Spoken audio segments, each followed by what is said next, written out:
Yeah, very much been looking forward to this. When I came last time, the energy was wonderful, and it's wonderful now, so thank you very much. I'm going to be talking some, and we're going to be walking some. And I'll explain. The talking part is pretty self-evident. The walking part, maybe not. The Tale of Ur is the story of a journey.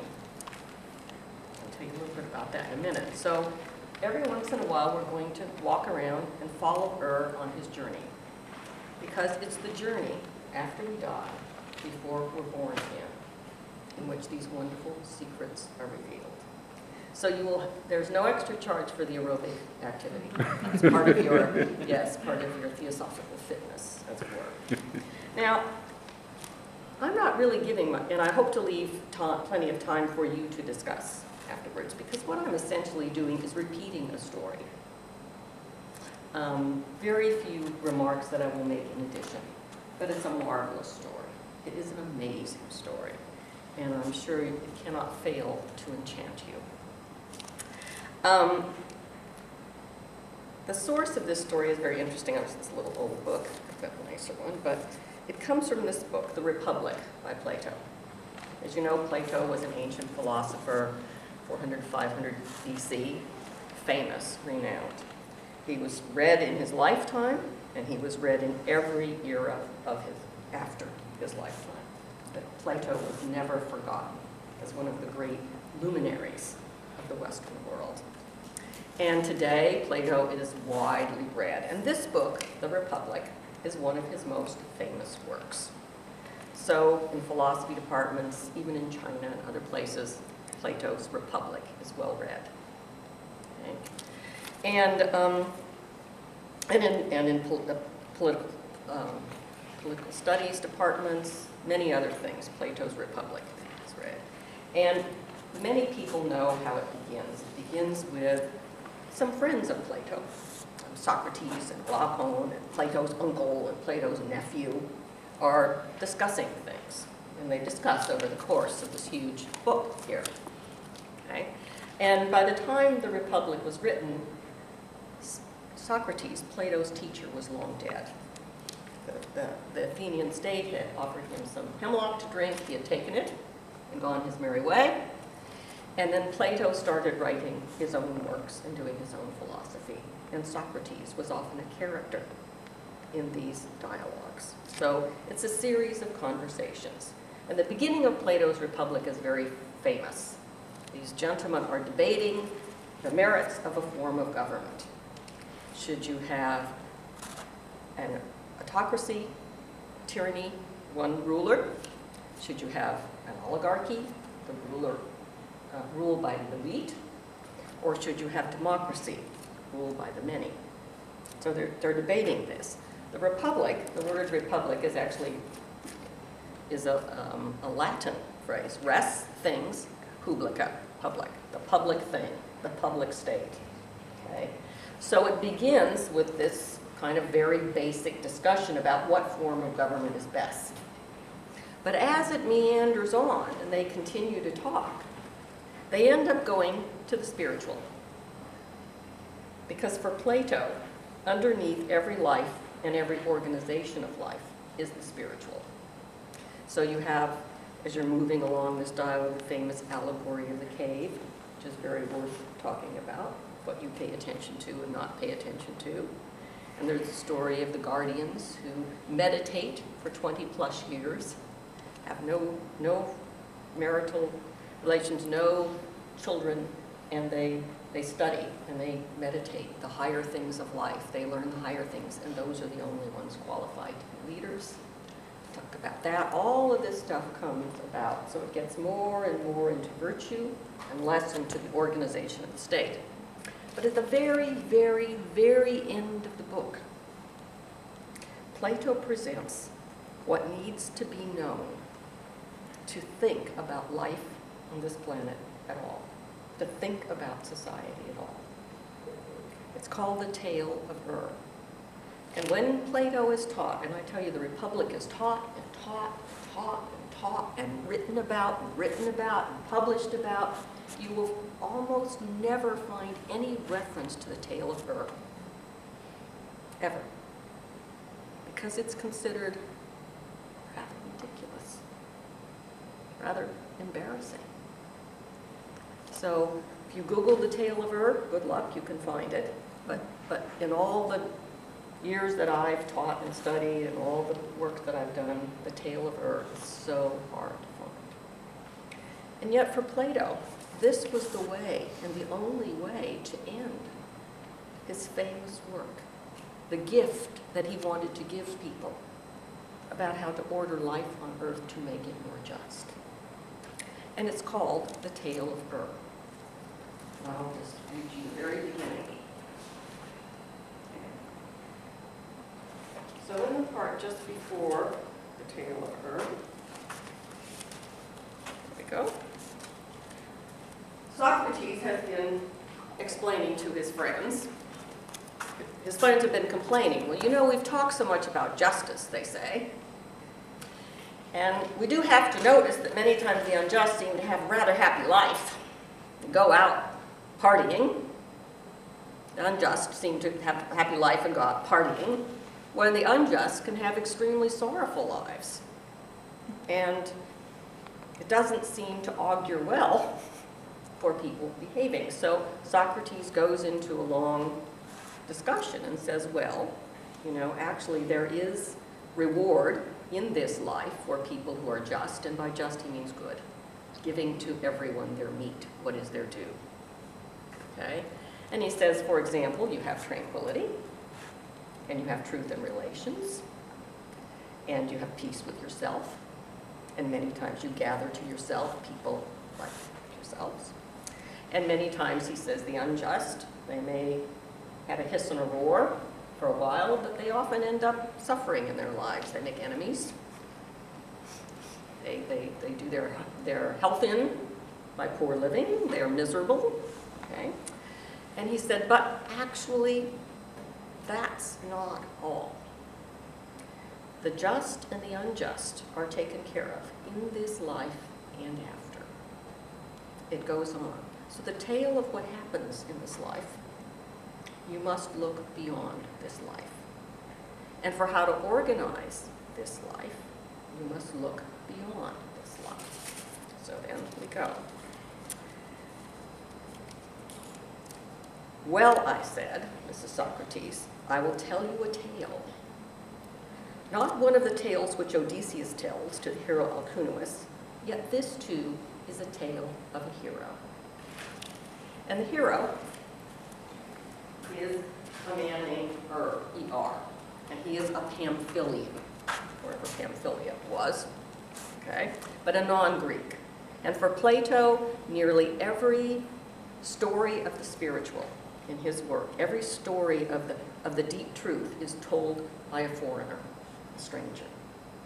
In the last talk, Diotima, the stranger from Montemea. The other one, he has a stranger. So was a Pamphylian soldier, and he was killed in battle.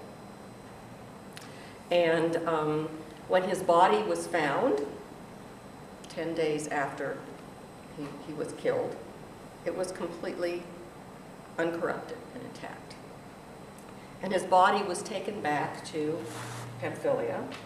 So on the 12th day, he was placed on the funeral pyre, and his body was still pristine. And as they were about to torch him, he woke up, and he got up, and he said, I have a tale to tell you. And this is the tale of Ur. Okay? So Ur said that when his soul left his body, he ended up in a place where he was with a whole congregation of other souls. And these are people who had just died from all over the planet, as he had. And these souls, they were all trying to get their bearings. And they said they ended up at a place where there were 2 holes into the earth and 2 holes up to the heavens. And all of the souls with Ur, so you can imagine, if you want, that we're all of the souls with Ur. Okay? And we're looking at these holes. And then all of a sudden come these judges in these high thrones. So seated among you are these judges in high thrones. And if you looked on your back, you can look on your neighbor's back. If you looked on your back, you would see the deeds and misdeeds of your life are written on your back. Sort of like barcodes. Okay?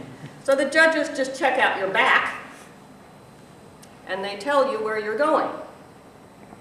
Are you going to the hole in the earth, or are you going to the hole in the heavens? So all of this large crowd is soon dispensed. And there's standing there ready to be dispensed. And they said, no, no, you're not going there. We want you to watch and listen to everything that happens. You are to record this. You are to recall this. So there standing, and all his compatriots have gone to their respective place.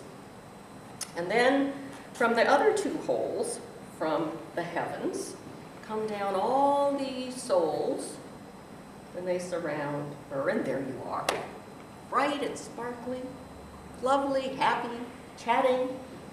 They've just come from the afterlife, from the heavens. And these other souls come up from the earth, and they're grimy, and they're dusty, and they're tired, and they're so glad to be here. And so these two groups of souls mingle. Okay, so we're all the souls. So if it's all right with you, what we're going to do is we're going to get up because we have to walk to the meadow. All right? So we're going to walk around. You follow me, I'll be earth. But anyway, I'm just amongst you. I'm going to walk all the way around because we have to take a journey to the meadow. That's right. There we are. Almost there, don't worry. I hope it's a green one. So, and then you can seat yourself again if you want, because we've arrived in the meadow. Hug each other. How have you been? How have you been? Okay. Others don't know each other. And we all have 7 days in the meadow together. And said it was like a festival. So it's a beautiful meadow. And in the meadow, the souls trade stories of what's happened to them. Okay? And is listening to this. Okay? So as it turns out, the souls had 1,000 years between lifetimes. All of them have just emerged from 1,000 years between lifetimes. And those who were from the heavenlies describe beautiful visions and lovely experiences and bliss. And it appears that some of their experiences are not exactly the same. Okay? But they're happy, their faces are glowing. They've had such a beautiful time. Well, the people that come from beneath the earth have had it a bit tougher.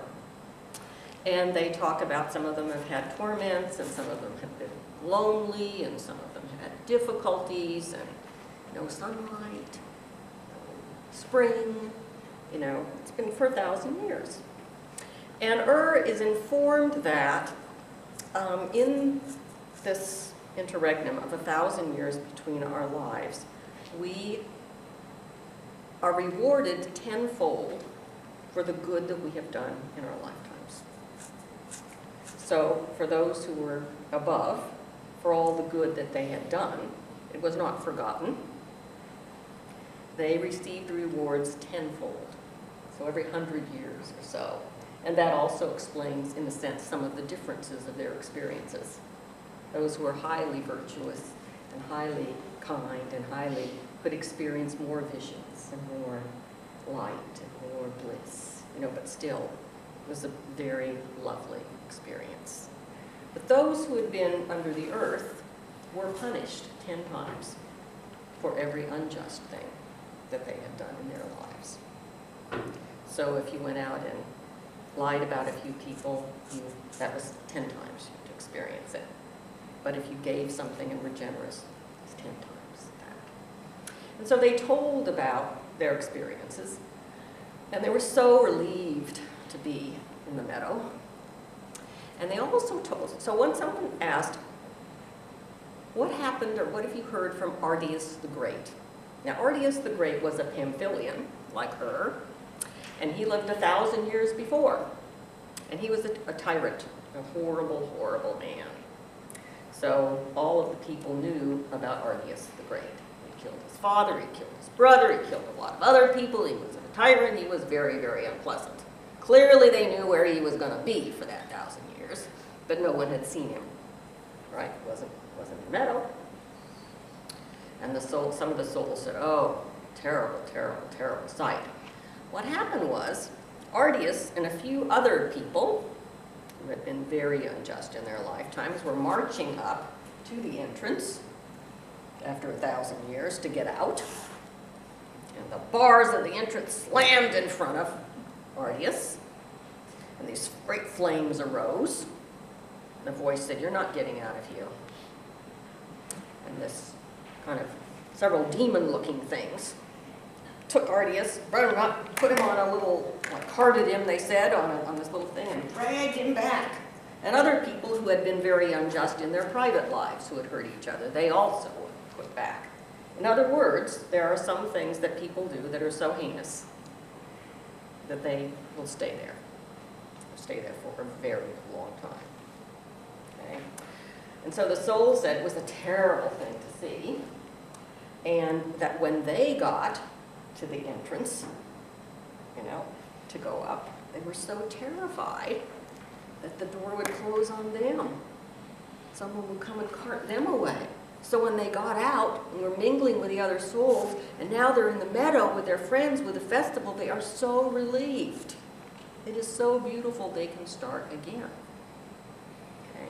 So in the tale of Ur is picking all this up and listening. We realize that the scenario of justice and unjust and karma, if you will, continues after our lives. And so there is a great deal more to us and to our experience, even as human beings, okay, than meets the eye.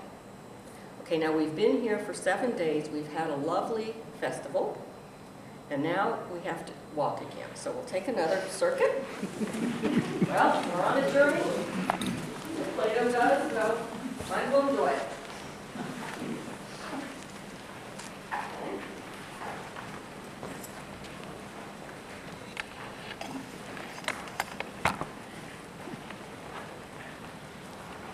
Okay, now we're going to do it 4 times because we're walking for 4 days.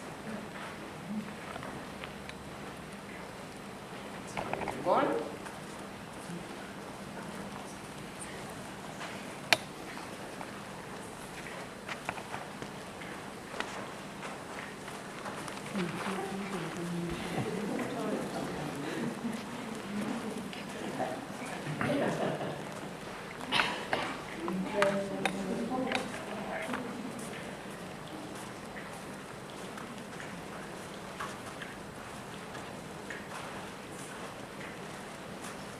Okay, 2, we're halfway there. Enjoy the scenery, the companionship. That's right. All just souls together.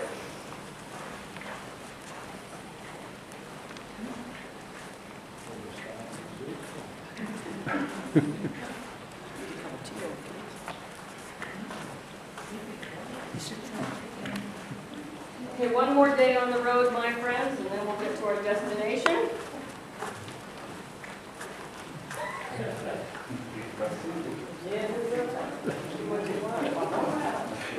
That's all. You'll be glad when you get. You'll be glad that you took the trouble. We all remain here and when, like conquerors in the games who go around to gather gifts, we receive our reward. And it shall be well with us, both in this life and in the pilgrimage of 1,000 years, which we have been describing. That is the end of Plato's Republic. And you can actually get the Republic online. publish it all online if you want to do it. And just go to the very end and start with the part that I will tell you the tale. So that is the end of my part of the evening. I've just literally retold you a tale. I haven't done anything except for add a few things about Socrates and others. Isn't it beautiful? Yeah, amazing. It's amazing. Isn't it theosophical? Definitely. Indeed. So I'll put my chair up here, but I'll open it up to discussion. And if you want to raise things with each other, go ahead. Okay? And for however how long the discussion is supposed to last, you tell me.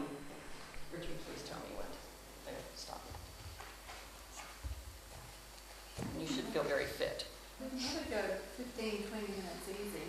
Okay. Fine. Just- So we're going to go. Yeah, so. So the river of forgetfulness at the end, Yes. what does it mention around how obviously most people will drink quite a bit or little, but they still drink. Does it mention about people who are not drinking and so therefore recall? No, because everyone has to drink. You're so parched that you will expire. Plato, there is a dialogue by Plato called the Meno, and in which a young boy, a slave boy who doesn't know anything about mathematics, does mathematics. And Plato says all knowledge is remembering. And he believes that everything that we know on a spiritual level, we deeply know, is because we remember at some level what we experience. And those who are moderate and just and careful remember more. But it's not perfect recall. But he's again saying, we have guidance, you know? We have an essence, we have a glimmer. And even those who drank a lot, they can still remember some things on some level. We aren't placed here totally compassless. And of course, Socrates talked to his genius or his daemon all the time, his guardian spirit. And he mentions that in his trial, that every day his guardian spirit won't tell him what to do, but it tells him what not to do. It's like conscience, isn't it? Yeah. So we all have this spirit as well that comes back with us that can enable us to fulfill it. But do we listen? Yeah, that's important. So when you talk about a glimmer, is that like a deja vu? When you talk about When you were speaking to your husband, you said everyone can get a glimmer. that's right. It is sort of a deja vu, but also sometimes, you know, you have this feeling that I know that. Yeah. I don't know why, but I know that. Or you have a feeling the universe is connected in this way. We're all connected, or you could feel the light, or there's, yeah.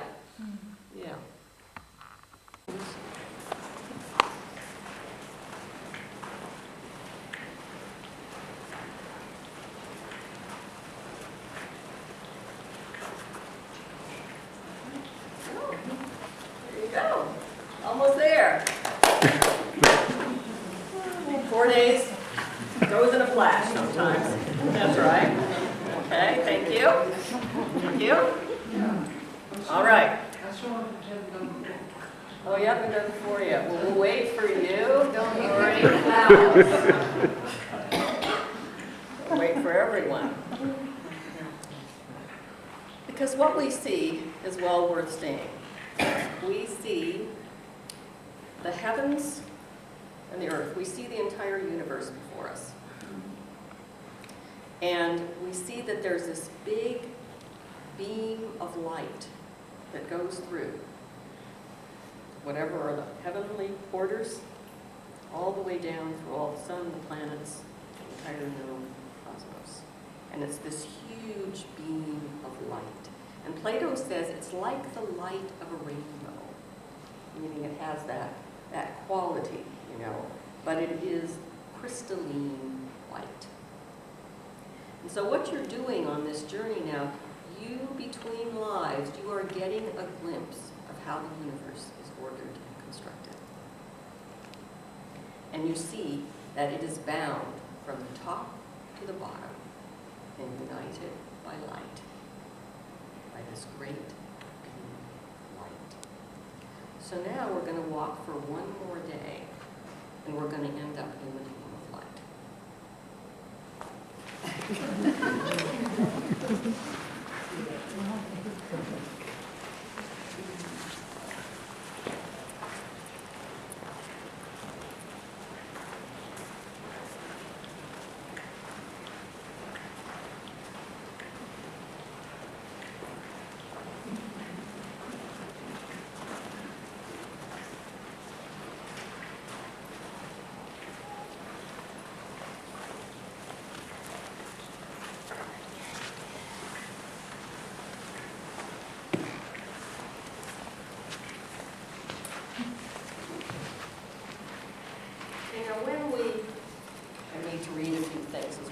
else I put that here. Now, when we're standing right by this beam of light, and so we see above us the heavens, we see below.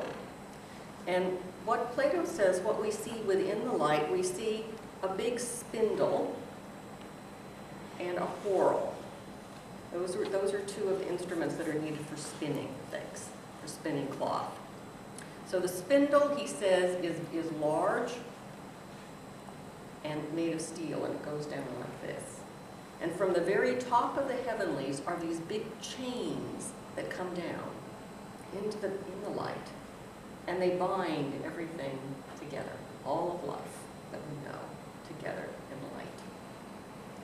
And so we have the spindle, and then we have the whorl, which would be like spheres, a sphere in which the spindle is located. And he says there are 8 circles to make up the whorl. 8 circles. And one is the sun, was the brightest bottom. And then you have the moon, which is the reflected light. And then you have 6 more planets. Okay? In the whorl there. And they said Mars is red. And I think it's Mercury and Saturn are yellow, and Venus is the whitest. So each has its sacred whorl. Okay? And he describes very much their size and their shape. Okay? So they make up one whorl, but they're varied in size. It's a very carefully structured thing. Okay? And then if you look closely on each of the whorls is rotating at a different speed. And some are clockwise and some are counterclockwise. And on each of these spheres is a siren. And a siren is a being who sings. And each of the 8 whorls has a siren who sings in a distinctive tone. And that together, they make up a beautiful harmony. So Plato wrote about the music of the spheres. This is the music of the spheres. So you have the light, and you have the tone, and you have this beautiful harmony. So you souls now, between lives, you're seeing how the universe is constructed. You're seeing the essence, the spiritual essence of it, and experiencing it in light and sound and radiance and order. And then you notice that this big spindle rests on the lap of necessity. That's capital N-E-C-E, necessity. Necessity was one of the ancient, if you will, deities of Greeks, of the ancient world. And we're used to, the Olympians, Zeus and Ra and all those sorts of people. Well, they were sort of Johnny-come-latelys to the whole scene. And they did a lot of squabbling, they had a lot of personalities, they had a lot of fights, but these older beings are almost the emanations of the universe. So necessity is the way things must be, is the way they're ordered. So he's got this form, but he doesn't have a personality. Another one would have been Nemesis. Nemesis is the deity that was in charge of, in other words, justice, retribution. Nemesis isn't like Athena. She doesn't have a personality. She doesn't fight with people. She doesn't have children. Just a force in the universe. So this big spindle and the whorl rests on the lap of necessity, who was a man. And then if you look, there's another orbit going around. And then on their orbit is 3 women. And they are clothed like priestesses. They have white robes. They have chaplets on them, which is kind of very fancy tiaras, but they're made of green leaves. This is what the priestesses, the oracles of Delphi and others would have worn. But these are the 3 fates, the daughters of necessity. And in the Greek myths and tales, 3 fates are the daughters of necessity. Casus is present, Clotho is past, Atropos is future. Okay? And they too are toning, and they are making harmony with sirens, the music of the spheres. Okay? So you see all this in front of you, and you're confronted with necessity, the way things must be ordered. And so not only do the chains order the universe, all the parts from top to bottom together, the seen and the unseen, the spirit and the corporeal, the small and the large. So does necessity. And from that weaves the past, the present, and the future. So the souls are here. We're looking at all of this. And up pops a prophet, he's called. And the prophet has a lectern, you could go and grab, okay, and he begins to speak to them. So the souls were about to, they were supposed to, their duty was to go to Lachesis, who was to give them something. But first they had to be ordered. So the prophet comes and he puts you all in order. Don't ask me what the order is, but it looks good to me. Okay, so you're all in order, and then he takes from the knees of the prophet takes from Lachesis, the knees of Lachesis, what you call lots. That is, it's the numbers. For each of you, there's a number. For as many as there are of you, there are lots. And he also takes what's called sample lives, which we'll talk about more. So he has these. So he has these lots for you, sample lives, and he addresses you. Hear the words of Lachesis, the daughter of necessity. Mortal souls, behold a new cycle of life and mortality. Your genius will not be allotted to you, but you will choose your genius. Okay? So you're about to begin your next reincarnation. And this is the field of choice. And he says, you will be free to choose your genius. Who is your genius? Your genius is your spirit guide, your tutelary spirit, your daemon. A spirit that will accompany you through your whole life.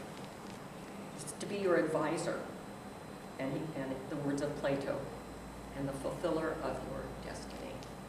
So before each soul comes back, they're not cast out alone. They have guidance. They have guidance in form of an individual dedicated spirit guide. And they will choose that spirit guide. But you have other choices to make, naturally. And let him draw as the first lot have the first choice. And the life which he chooses shall be his destiny. Virtue is free. And as a man honors or dishonors her, he will have more or less of her.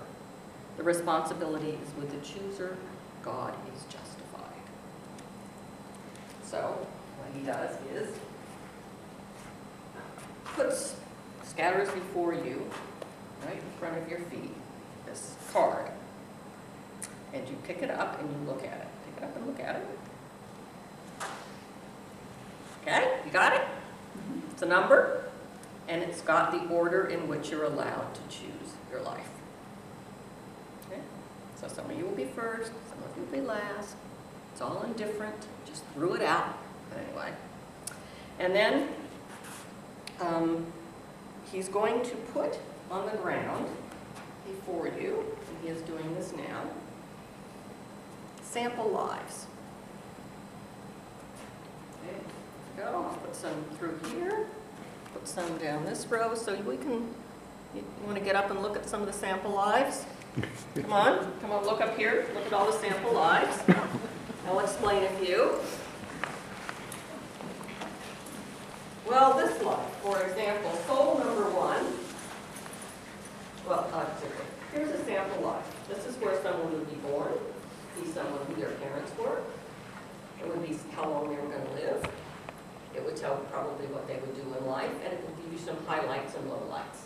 And here's another one. Oh, somebody's born in New Zealand. Very nice. Okay? And it tells some of the good things they would do and some of the bad things they would do. Okay? And here's another one. So what you souls are doing is you're shopping. You're shopping for the outlines of your next life. Okay? And it's all put on the ground. There are more samples than there are of you. Okay? Everything's got its good side and its downside. So you have to go around and sort of look at what you might want. Because you're going to choose it, and it's going to become. You choose your destiny. Well, the first soul, number one, sees this life that someone's rich and famous, then happens to notice, yes, they end up, in prison and jail because they were so rotten and everyone hates them. Well, this soul says, that's no fair! Curses the gods, curses fate for having put on them this horrible life. Right? Burr says, this soul, unfortunately, had just come from the heavenlies. So hadn't a care in the world. And also in the previous life had lived in what's called a well-ordered state, where they kind of told what to do. So the choosing of virtue was a habit, or what was done. It wasn't really what was in the person's soul or the character they had formed. So they foolishly chose a life that would have much misery. So you can sit down if you want, but you still get to choose your soul.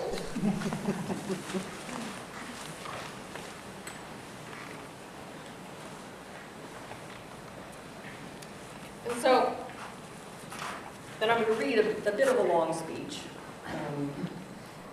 where Socrates takes this moment, because he's telling the tale of Ur, to kind of give a little sermon here. And it's a sermon about how you choose your next life, what to look for. It's also a sermon about what is a good life. Okay? And it's about choice. That so much is a product of choice.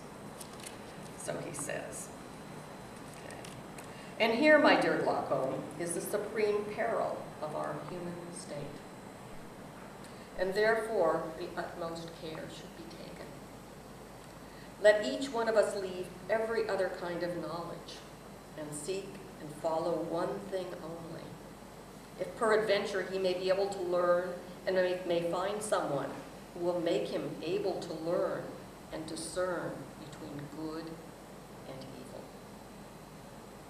So you need teachers and you need a guide. And this is what you look for in life. No other kind of knowledge, but to be able to see the difference between good and evil.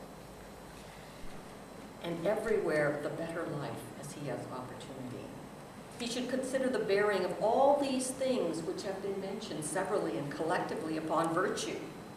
He should know what the effect of beauty is when combined with poverty or wealth in a particular soul, and what are the good and evil consequences of noble birth and humble birth, of private and public station, of strength and weakness, of cleverness and dullness, and of all the natural and acquired gifts of the soul and the operation of them conjoined.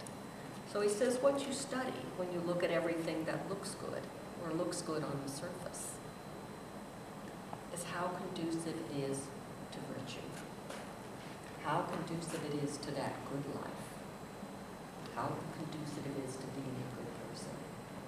And you have to weigh carefully even what look like the good things of life, the desirable things of life, to see how they are combined to be able to produce the most beautiful soul, the most beautiful choices.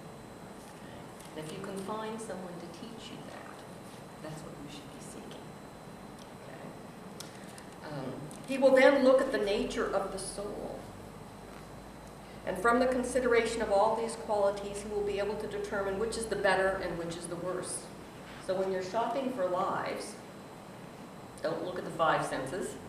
Don't look at the television commercials. Study the nature of the soul and what will satisfy the soul and beautify the soul. He will be able to determine which is the better and which is the worse. And so he will choose, giving the name of evil to the life which will make his soul more unjust, and good to the life which will make his soul just. All else he will disregard. For we have seen and know this is the best choice, both in life and after death. A man must take with him into the world below. So when you go into the world below, a man must take with him into the world below an adamantine faith in truth and right. And adamant was that, and then the highest, the hardest known mineral, like steel. You must take into this life adamantine faith in truth and right. That there too he may be undazzled by the desire of wealth and others' allurements of evil, lest coming upon tyrannies and similar villainies, he do irremediable wrongs to others and suffer yet worse himself. But let him know how to choose the mean and avoid the extremes on either side as far as possible, not only in this life, but in all that which is to come, for this is the way of the happiness. And of course we know that Plato himself had found such a teacher. Socrates was Plato's teacher. And in Socrates' Apology, the speech that he made to the people that would execute him, he said he mourned for Athens because it cared so much for wealth and fame and glory and conquering, and so little for the state of its soul. And he said, when I die, do me a favor, and if my sons want honor and glory and wealth, fame, more than the good of their souls, take them aside and chastise them. Do as I want to do, because therein lies their happiness. Okay? So at the very end of the tale of Ur, we have what you need to do, what you need to pay attention to for this life below to be beautiful and good for yourself and for others as well. So then the prophet, okay, speaks to you. You haven't yet chosen, one person bumped ahead. Even for the last comer, if he chooses wisely and will live diligently, there is appointed a happy and not undesirable existence. Let not him who chooses first be careless, and let not the last despair. So even though you all have your numbers and you're waiting, there is a good life for everyone. Every life is mixed. Every life has some sorrow and some joy. Okay? And if you could choose your life with an idea that the conditions for being a better person, that would be the best choice. Not only for this life, but of course for the next 1,000 years. And you've just emerged from 1,000 years. So observes as people go and choose. So he observed that impulsive soul choose a life that was actually destined to be glittering on the surface, but destined to be unhappy. Now, even though you have the outline of the life, you don't really have the person there, because the person comes with the character. It's sort of a lifeless life. The character is what inhabits. So people went around choosing, and he noticed that the people who had come from the heavenlies were often quicker to choose. But the people who had just come from beneath the earth 1,000 years, they were very careful. Okay? They went and they examined very carefully what were the conditions of their life in terms of what they might experience. And he also said that there were lives of animals, sample lives of animals there. And so there were some people, like he mentioned, these Greek heroes of literature that readers of the time would have noticed about Ajax and Agamemnon and, what's the name of the man who was the great singer, the great musician? I can't remember his name, but anyway. So a number of them, when they walked around, they decided they were going to take the life of an animal. They'd had it with being a human for a while. Okay? So Ajax, who had been persecuted, and anyway, he was a prideful man. Now let's face it, these were not the people that were the most virtuous, they weren't the Dalai Lama, as we know from their tales, but he decided he would be a lion. And Agamemnon, who led the Greeks in the Trojan War and ended up ordering the execution of his daughter Iphigenia in order to get fair winds to sail, and he had quite an up and down existence, he decided that he would be an eagle. And there were a few others that decided that the human life was too tough. They wanted the life of animals. And there were some animals who wanted to take a human life. So there were some nightingales, for example, that wanted to come back as singers. And there were some other animals that wanted to be. And he noticed even in the animal lives, there were animals that were peaceable and just and sharing their kinds. And there were other animals that were predatory and vicious and that seemed to fit the characters of what people chose. So everybody is choosing their lives and choosing their lives and choosing their lives. And remember, you have your spirit guide there. And the last one to choose was Odysseus. Odysseus was the hero of a famous epic poem by Homer called the Odyssey. And it's a journey of this man. And it's a brilliant book, long, brilliant book. But all the Greeks knew it, all the Romans knew it, all people who study classics know it. It's a vivid, vivid book of a man who was somewhat prideful and brave, valiant, and all those things, but also is quite inconsiderate and a few other things. And in the course of a long journey, goes to the Trojan War, they win, but he and his crew get lost partially because of his own fault, and it takes him 30 years to get home. And in the course of those 30 years, life slaps him around a bit, and he learns how to be more virtuous. So Odysseus, famous Odysseus in his life and afterwards, is got the last draw. So he's been looking very, very, very carefully. And he sees over there in the corner a life that no one was much interested in, paid much attention to. It's the life of a private citizen whose very obscure life, a very quiet life, a very peaceful life, as nobody knows. And also just simple. No great hero, no swashbuckling handsome king, none of this stuff. And he chooses that life, and he said, if I had had the first choice, I still would have chosen this life. Okay, now, so all of you have chosen your sample lives. Okay, so now what you must do is each one of you, okay, you must go up.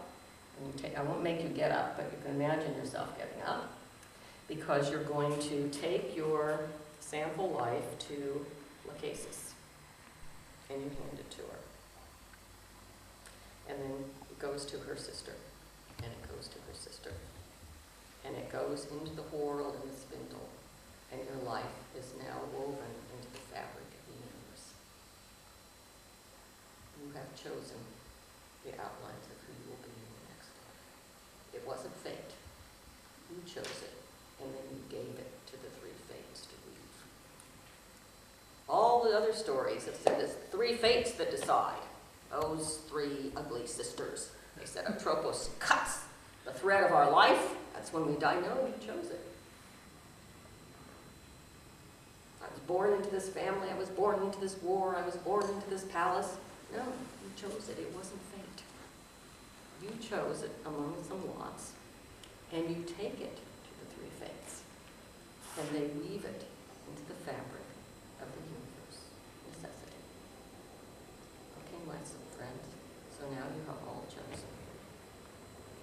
Okay, so we're going to travel for a day.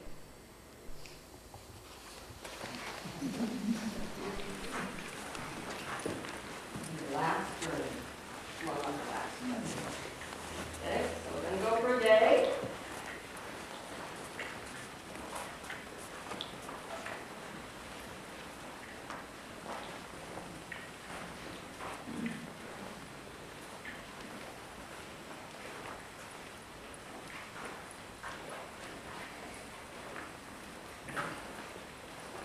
And this is not as pleasant as the festival. You're walking over burning plains. It's a desert. There's no vegetation. There's no relief. It's just dirt and sun, and dirt and sun, and dirt and sun. And we made it after a day.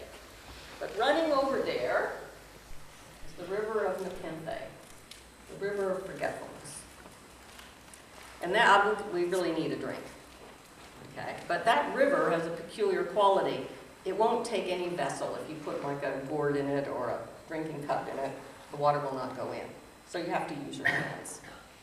So we all go over to the stream, and we all, please help yourself to some water. You need it. You need it. Take some water. Take some water. Take some water. Okay. And notices that when people drink from the stream of forgetfulness, depending on how much they drink is how much they forget of what they've been through. Okay? And so some people, he said, they were like dogs. They jumped in and lapped up as much as they could, even more than they needed. Other people, they took just what they needed. Okay? And again, this is for Plato the more idea of the golden mean, the extreme between too little and too much, between excess and deficiency. It's a form of justice. So all of us souls will have forgotten some things that we have seen and experienced, but not everything. And you have to see that we understand now, we have understood what happens after this life. That for what we do, we get 1,000 years of reward or punishment. And it's exactly karmic, the amount of bliss and the amount of punishment. Some people ruin so many lives that they aren't coming back, not for a long time. And then when we're in the meadow, we hear from each other, so we understand the pictures, the experiences that other people have had. And then we walk and we walk and we see the universe with this beautiful light through it. And we actually get to the source of that light. And we see the order, and we see that it is in essence a spiritual order. And that all of the spheres are united and governed by necessity or order. But that we ourselves have a choice in building that necessity, building order, both of our own lives, societies. And so if we are virtuous, and we prize virtue, or prize justice, or prize goodness, we look at every choice that we make in accord with how it promotes goodness, both in ourselves and outwardly. And we are very aware of our actions and our reactions. Okay? So we actually choose the next life, and all lives are mixed. But if we have been wise, we overlook the superficial, and we look for the depth. And in our life, we also have a guide with us. And that guide is there to help us fulfill our destiny. All of us can have virtuous lives. But those who prize virtue will, of course, have more. So all this spiritual knowledge we have, all of us, saints and sinners, we all have it. And yet, we forget some of it. And some more than others. Okay, so now we're on this barren plain. We lie down for the night. We're sleeping. And all of a sudden there is a great clap of thunder. Wakes us up. And the earth beneath us starts shaking. And our souls are all flung down to earth. To be reborn. Starts our next life. Earth, on the other hand, wakes up and tells his tale. So that's, I'll read you the end of the tale of Earth. Okay. This is Socrates saying something. And thus, Glaucon, the tale has been saved and has not perished. So in addition, even though some of us forgot these things, the tale of what happens between lives has been saved and has not perished, and is published in this book that anybody can read. If they would only read to the end, they'll read everything else. And thus Glaucon, the tale, has been saved and has not perished, and will save us if we are obedient to the word spoken. And we shall pass safely over the river of forgetfulness, and our soul will not be defiled. Wherefore my counsel is that we hold fast ever to the heavenly way, and follow after justice and virtue always, considering that the soul is immortal and able to endure every sort of good and every sort of evil. Thus we shall live dear to one another and to the gods, both while remaining here and when, like conquerors in the games who go round to gather gifts, we receive our reward. And it shall be well with us, both in this life and in the pilgrimage of 1,000 years, which we have been describing. And that is the end of Plato's Republic. And you can actually get the Republic online. They publish it all online if you want to do it. And just go to the very end and start the part that I will tell you the tale.